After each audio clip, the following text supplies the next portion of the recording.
Hello everybody, thank you for joining us. This is 2 Scoop News, and today you're going to get your 2 scoops of your daily news.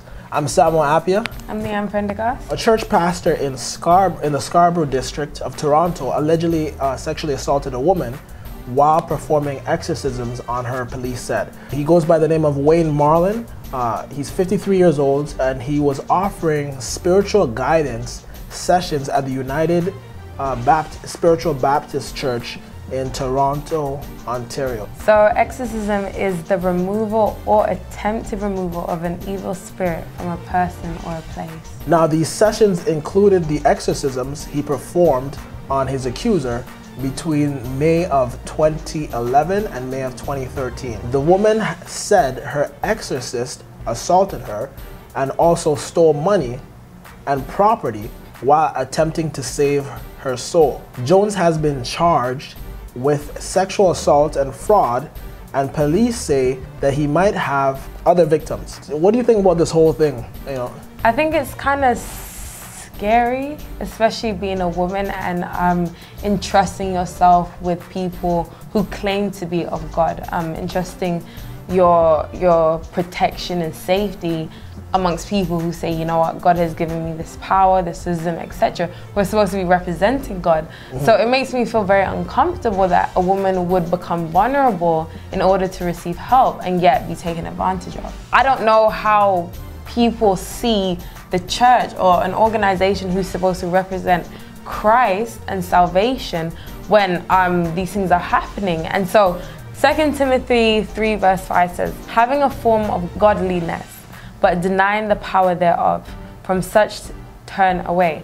So to me, that just basically says, you know, there are people who are going to present themselves as if they are of God, yet they deny the power that comes from God. And I think that power comes with submission. That power comes with denying self, that God can give you that power. But here what I see is just selfishness. It's about his desire, what he wants, despite the fact that she is calling for help. And I think that's a big issue. And it's really unfortunate that the woman, this spanned over, I guess, a 2-year period.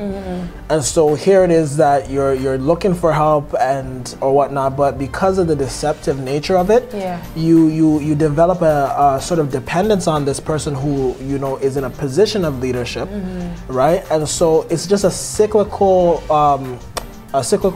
kind of thing of deception that's going on. Not to knock anybody in the church or the leaders of the church. The thing is, how do you know that they're of God? And the thing is, anything to do with self, anything to do with the carnal desires, right? The Bible says, by their fruits you should know them.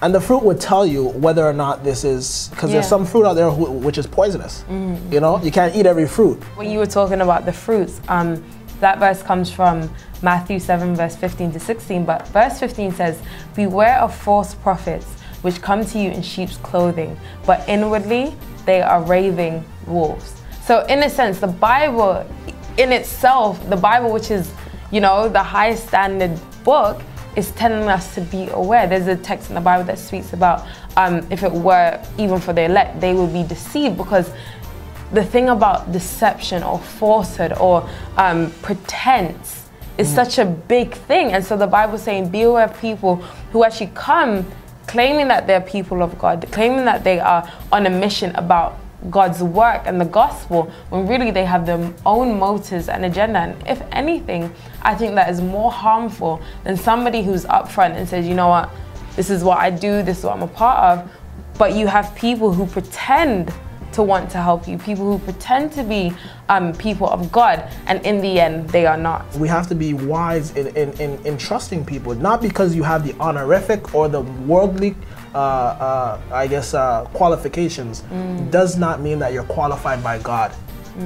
Because you could go to a seminary, you can go to school and have all the degrees and qualifications, doesn't mean that God's gonna call you. Because what's glorified? Self entitlement. You think that you need to do God a service, that like God needs you. He doesn't need you. He loves you. However, he can use somebody who knows that they don't, like, you know, they're the lowest of the low, where people wouldn't expect to use. So he can be glorified. You know, when you start to trust him more, then like you'll start to realize, okay, and you start to see how frail you are. You can't trust yourself.